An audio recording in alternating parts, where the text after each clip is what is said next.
ISKCON নেতা চিন্ময় কৃষ্ণ দাসের হত্যাকে কেন্দ্র করে চট্টগ্রামে যা যা ঘটেছে, বিভিন্ন পক্ষ তাতে যেভাবে রিয়াক্ট করেছে, সেটা সর্বশেষ নিয়ে একটু কথা বলতে চাই। এবং ধারণা করাই যায় সরকারের সাথে ভারতের সমস্যা আগের চাইতে আরো গভীর হচ্ছে বা গভীর হলো। সরকার কি করতে পারে এখন, বা সত্যি কি যথেষ্ট বেশি চাপ আরো সামনের দিনে আসতে যাচ্ছে, সে আলাপটা একটু করে নিতে চাই। শুরুতে যেমন বলেছিলাম, উনি ইসকন নেতা, যদিও তাকে বহিষ্কার করা হয়েছে কেন্দ্রীয় ইসকন, যেহেতু তাকে ইসকন নেতা বলছে, আমরা এখন থেকে তাকে বলবো সেটাই, এবং সেই বহিষ্কারকে একটা নাটক হিসেবে আমরা দেখতেই পারি। যাই হোক, গতকাল এই ঘটনা ঘটার পর বেশ কয়েকটা বিষয় ঘটেছে।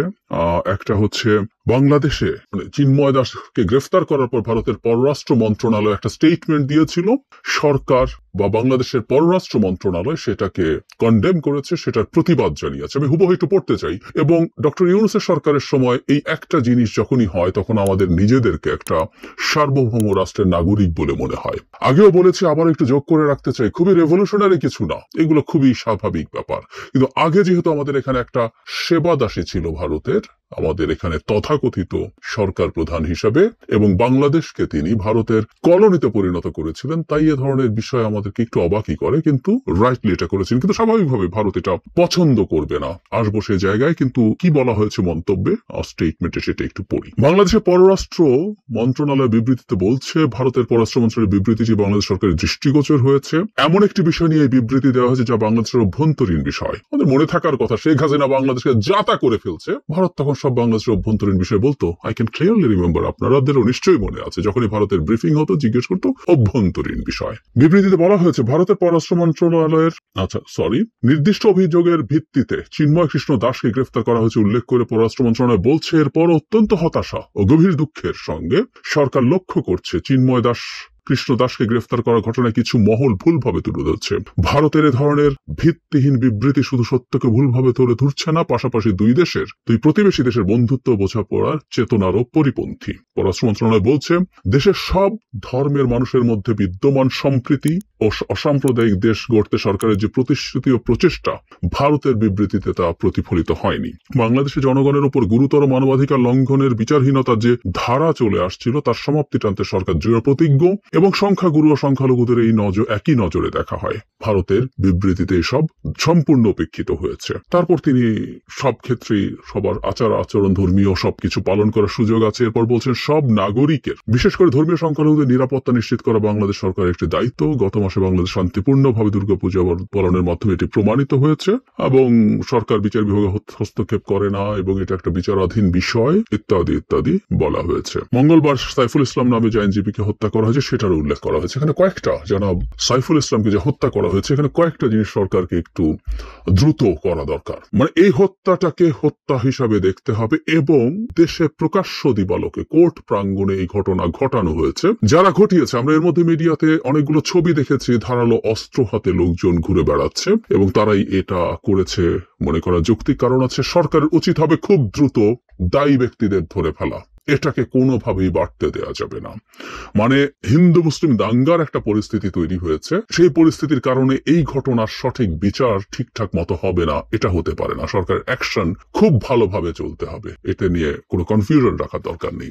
প্রসঙ্গত বলে রাখা ভালো, আমাদের দেশের মানুষরা সত্যিকার অর্থে অত্যন্ত ভালো সেন্সিটিভিটির পরিচয় দিয়েছে। গতকাল যে ঘটনা ঘটেছে, এর আগে এমন হয়েছে, তুলনামূলকভাবে অনেক কম বিষয়েও মুসলিম সম্প্রদায়ের মানুষ, আবারও বলি, এরা আসলে মুসলিম সম্প্রদায়ের মানুষ না বলে এর মধ্যে প্রচুর ভেস্টেড ইন্টারেস্ট গ্রুপ আছে, হিন্দু সম্প্রদায়ের উপরে হামলার ঘটনা বাংলাদেশে ঘটেছে। সেই তুলনায় এখানে যা ঘটেছে, ধরে নিলাম চট্টগ্রামের নিরাপত্তা ব্যবস্থা জোরদার ছিল, কিন্তু সারা দেশে আরো বহু বহু বহু জায়গায় হিন্দু সম্প্রদায়ের মানুষ আছে, যে কোনোখানে যে কোনো অঘটন ঘটে যেতে পারতো। কিন্তু কি অসাধারণ ব্যাপার, আমি যখন এই ভিডিও রেকর্ড করছি, অন্তত সেই সময় পর্যন্ত তেমন কিছু দেখা যায়নি। আমাদের দেশের মানুষরাই চক্রান্তকে নষ্ট করে দেবে এই বিশ্বাস আমার ছিল। আমি স্মরণ করছি সেই দিনগুলোর কথা, সেই 3টা দিন যখন বাংলাদেশের সরকার ছিল না, সেই অর্থে কোনো কিছুই হয়নি। কত কি হতে পারত, চুরি, ডাকাতি, হত্যা, ধর্ষণ, অলমোস্ট কিছু হয়নি। অসাধারণ ব্যাপার। যাই হোক, এই প্রেক্ষাপটেই হিন্দু সম্প্রদায়ের যে নেতৃবৃন্দ আছেন, সেটা তারা বিবৃতি দিয়েছেন, গতকাল সংবাদ সম্মেলন করেছেন। সংবাদ সম্মেলন করার ক্ষেত্রে তারা অনেক কথা বলেছেন, এর মধ্যে খুব আপত্তিকর মন্তব্য আছে, আমি সেই জায়গায় আসব। তারা বলছেন যে তারা শান্তিপূর্ণ আন্দোলন করতে চান, কিন্তু এর মধ্যে দুর্বৃত্তরা ঢুকে সব কাণ্ড ঘটিয়েছে। এই জায়গায় তিনি বলছেন, যিনি কথা বলছেন তিনি হলো সনাতনী জাগরণ জোটের প্রতিনিধি সুমন রায়। তিনি বলছেন চট্টগ্রামে হিন্দু মনে করে আইনজীবীর উপরে হামলা চালানো হয়েছিল, এখন চট্টগ্রামে অন্য হিন্দু আইনজীবীরাও ঝুঁকির মধ্যে রয়েছেন। খেয়াল করি আমরা, তারা এসব, আমি কোথাও যেন একটা দেখলাম, একটা স্টেটমেন্টও আছে যে ইসকন এই ব্যাপারে তাদের দুঃখ প্রকাশ করেছে সাইফুলের হত্যাকাণ্ডের ব্যাপারে, কিন্তু এখানেও বলছে হিন্দু মনে করে নাকি তাকে হত্যা করা হয়েছে। আমরা খেয়াল করব, তার মানে এটা স্বীকার করা হচ্ছে একজন মুসলিম আইনজীবীকে হত্যা করা হয়েছে। সেটা কে করেছে আমরা সেই তর্ক সরিয়ে রাখি, এখনো কিন্তু ডিনায়াল তাদের মধ্যে। শুধু সেটা না, আমি খুব অবাক হয়েছি রয়টার্স যখন এই রিপোর্ট করেছে এটা নিয়ে, সেখানে এক্স্যাক্টলি বলা হচ্ছে a Muslim lawyer defending Das was killed amid protest outside the court in Chittagong, said police officer Liaqat Ali. এই লিয়াকত আলীকে সরকার খুঁজে বের করতে হবে। এই লিয়াকত আলী বলছেন যে লয়ার যিনি খুন হয়েছেন তিনি দাসকে ডিফেন্ড করতেন, মানে চিন্ময় কৃষ্ণ দাসকে ডিফেন্ড করতে এসেছেন, মানে তার লয়ারকে খুন করা হচ্ছে। সো ন্যারেটিভটা দাঁড়ালো এরকম, জনাব চিন্ময় কৃষ্ণ দাসের পক্ষে দাঁড়ানোর কারণে সাইফুলকে হত্যা করা হয়েছে। এগেইন হিন্দু সম্প্রদায়ের নেতারা যেটা বলছেন যে তাকে হিন্দু মনে করে হত্যা করা হয়েছে, মানে মুসলিমরা হত্যা করেছেন। সাইফুলকে হত্যা করার ক্ষেত্রে লিয়াকত আলীর বক্তব্য একই রকম, যে মুসলিমরাই তাকে হত্যা করেছে, তারা মুসলিম জানতো তার ভাষ্য মতে, কিন্তু তিনি যেহেতু জনাব চিন্ময় কৃষ্ণ দাসের পক্ষে দাঁড়িয়েছেন লয়ার হিসেবে, সে কারণে তাকে হত্যা করা হয়েছে। আমরা ডিসইনফরমেশন গুলো খেয়াল করব। এবং তারা আরো কিছু কর্মসূচি দিয়েছেন হিন্দু সম্প্রদায়ের মানুষ, এই যে এভাবে বলা ঠিক না, এই সংগঠনটা সব হিন্দু সম্প্রদায়ের মানুষ তো ননই, তাদের এই কর্মসূচি কি ঠিক হচ্ছে এটা নিয়ে আমি আলাদাভাবে কথা বলবো, এটাও খুবই গুরুত্বপূর্ণ ব্যাপার, কিন্তু আমি কথা বলতে চাই। যাই হোক, ডক্টর ইউনূসের সরকার ভারতের সাথে রাইটলি যে স্টেটমেন্ট দেওয়ার কথা সেটাই দিয়েছেন। এখন সমস্যা যেটা দাঁড়াবে, ভারত এই জিনিসগুলো ভালোভাবে নেয় না, আগেও নেয়নি। ডক্টর ইউনূসের সরকার আসার পর থেকে অনেক ক্ষেত্রে যেসব কথাবার্তা বলেছেন খুবই জেনারেল, খুবই নর্মাল, একটা সার্বভৌম দেশের নেতার মতো কথা বলেছেন, স্টেটমেন্ট দিয়েছে সীমান্ত হত্যা নিয়ে। অমিত শাহ যখন উল্টো ঝুলিয়ে রেখে বাঙালিদেরকে সাইজ করবেন বলছেন, সেটার বিরুদ্ধে কথা বলছেন, স্টেটমেন্ট দিয়েছেন। পূজার সময় যখন অত্যন্ত আক্রমণাত্মক ভাষায় খুব তুচ্ছ ঘটনাকে কেন্দ্র করে স্টেটমেন্ট দেয়, সেটার প্রতিবাদ হয়েছে। ঠিক একইভাবে এটারও প্রতিবাদ হয়েছে, হওয়ারই কথা। বলা বাহুল্য, ভারত এটা ভালোভাবে নেবে না এবং সরকারের উচিত হবে এই ব্যাপারে প্রস্তুত থাকা। যেমন ধরি সরকারের অ্যাকশন সোফার কি ঠিক আছে? আমাদের একটা কথা মনে রাখতে হবে, জনাব চিন্ময়কে সেখানে নিলে কি হতে পারে ধারণা তাদের থাকা উচিত ছিল, প্রস্তুতিও ছিল, কিন্তু একটা অঘটন ঘটে গেছে। কিন্তু পরবর্তীতে যেগুলো হয় সেগুলো ভালোভাবে হওয়া দরকার। যেমন একটা জিনিস হওয়া জরুরি, আগেই বলেছি, সেটা হচ্ছে যারা এই হত্যাকাণ্ডের সাথে জড়িত তাদেরকে খুব দ্রুত ধরে ফেলতে হবে, তাদেরকে আইনের আওতায় আনতে হবে, তাদেরকে বিচারের আওতায় আনতে হবে। এবং এর সাথে কারা কারা জড়িত আমরা দাবি করছি, ধারণা করছি যৌক্তিকভাবে, এবং আমাদের স্বরাষ্ট্র উপদেষ্টাও এই কথাটা খুব ক্লিয়ারলি বলছেন, এর মধ্যে দেশি বিদেশি চক্রান্ত আছে। আমরা তাই বিশ্বাস করি, সাধারণ হিন্দু সম্প্রদায়ের মানুষরা এর সাথে কোনোভাবেই জড়িত নন। সুতরাং এটার সাথে কারা জড়িত তাদের প্রত্যেককে খুঁজে বের করা, এর সাথে কোথায় কোথায় লিঙ্ক আছে, কিভাবে লিঙ্ক আছে, কেমন লিঙ্ক আছে সেটা বের করতে হবে। শুধু তাই নয়, সাধারণ হিন্দু সম্প্রদায়ের মানুষের মধ্যে নিরাপত্তা বোধ জাগ্রত করতে হবে। এরকম একটা ঘটনা যেহেতু ঘটেছে, সারা দেশে এই ধরনের পরিস্থিতি বিরাজ করার সম্ভাবনা আছে। ধরুন চিটাগংয়ে যেহেতু ঘটেছে, সরকারের দু একজন উপদেষ্টা তো ওখানে চলে যেতে পারতেন, সেখানে গিয়ে হিন্দু সম্প্রদায়ের সাধারণ মানুষের সাথে, ওখানে অনেকগুলো শহরে অনেকগুলো এরিয়া বেসড ক্লাস্টার আছে, সেগুলো তো যদি যেতে পারতেন, সেগুলো যদি মিডিয়ায় দেখানো হতে পারতো, তাহলে এই বোধটা হিন্দু সম্প্রদায়ের মানুষের মধ্যে তৈরি হতো যে রাষ্ট্র তাদের পাশে আছে। তাদের সম্প্রদায়েরই কোনো বিপদগামী মানুষও যদি একটা হত্যাকাণ্ড ঘটিয়ে থাকে, তারপরও তাদের রাষ্ট্র তাদের পাশে আছে। যদিও আমি আবারও বলছি, মুসলিম সম্প্রদায় যেভাবে রিয়াক্ট করেছেন এটা অসাধারণ। মানে একটু উল্টোটা চিন্তা করি, ভারতে একজন হিন্দু সম্প্রদায়ের মানুষকে মুসলিমরা হত্যা করেছে, কি হতে পারত? বিশেষ কিছু রাজ্য হলে তো অকল্পনীয় ঘটনা ঘটে যেত। তারপরও সরকারের এসব জায়গায় আর একটু কাজ করার স্কোপ আছে, এবং এতে হিন্দু সম্প্রদায়ের মানুষ যেভাবে আশ্বস্ত হবে, একই সাথে গ্লোবালি সরকার এটা দেখাতে পারবে যে তারা হিন্দু সম্প্রদায় যাতে কোনো রকম কোনো ঝুঁকির মধ্যে নেই সেটা তারা নিশ্চিত করছেন। এবং এটা শুধু চিটাগংয়ে না, সারা দেশে এটা করার চেষ্টা তাদের দিক থেকে করতে হবে।